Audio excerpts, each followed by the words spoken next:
Okay, the first thing we're gonna do for our candle that I just showed you is we're gonna get our colors. We're gonna have an apple red, a berry wine for darkness, floating medium, white, and burnt umber. And then I'm gonna do the glow that I showed you with the yellow, white, and floating medium. And now when I do the glow, I just wanna show you that this is what we're gonna use.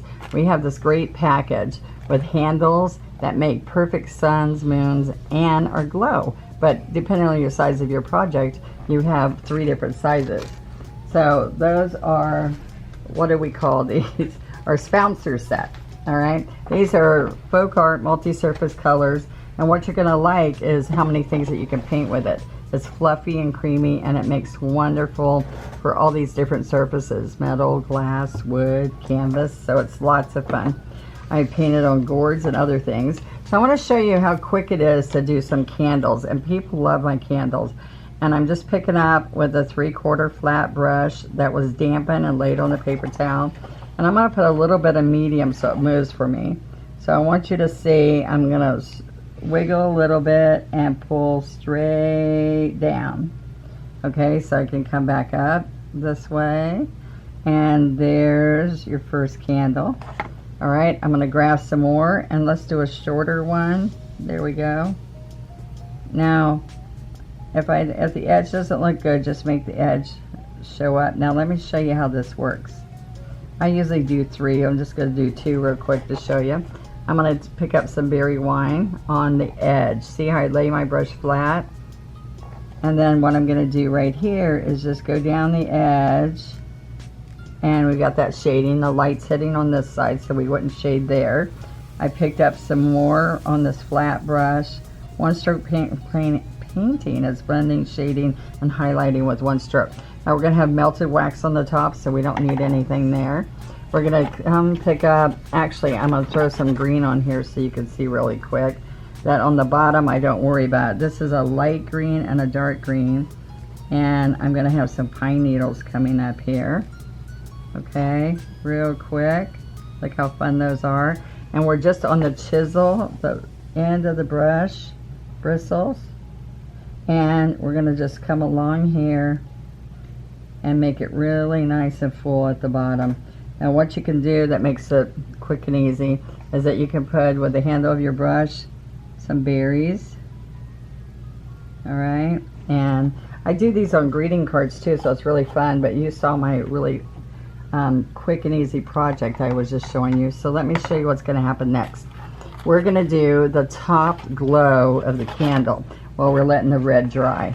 Now I'm going to have a big glow on here because I want you to see plenty, but actually we could use another size, but I'm going to go ahead and use this. I want you to see that I'm going to put white and rub the yellow in. Let me hold it right here. See this?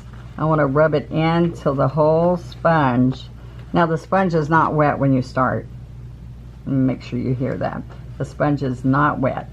Okay, so I want the glow, and I want to really work it in until it looks like it's all across here. See that one area that doesn't look like it? All right. Now what I ended up doing is I want it to look like it's just a light glow. So I'm going to go and squish it on the paper towel a minute. So it's all in there. I'm going to take medium. I need a little bit more white. I got pretty much yellow, but that's okay. Excuse me. I'm going to pick up a little bit more white. I'm going to tap it again. Medium. Okay, so I don't want these bubbles, but I'll show you how we get rid of those. Now right above, like I told you, this is a little large, but I'm going to come right here. I'm going to push it down, and I'm going to twist.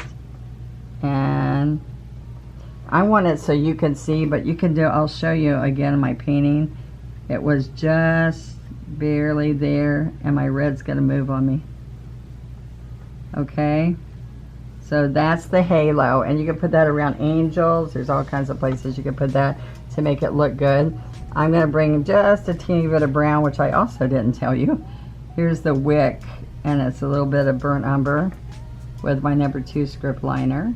All right, now really quick, I'm going to take my 12 and I'm going to go in here, and on top of this I'm going to grab some white and, oh, I did tell you burnt umber, white and yellow, Now look what happens for the glow. I'm going to push down, stand it up, pick up more, push down on an angle, like that's a one-stroke leaf. Look at that.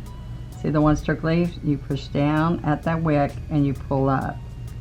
Now what I like to do is I took a little liner with my reds.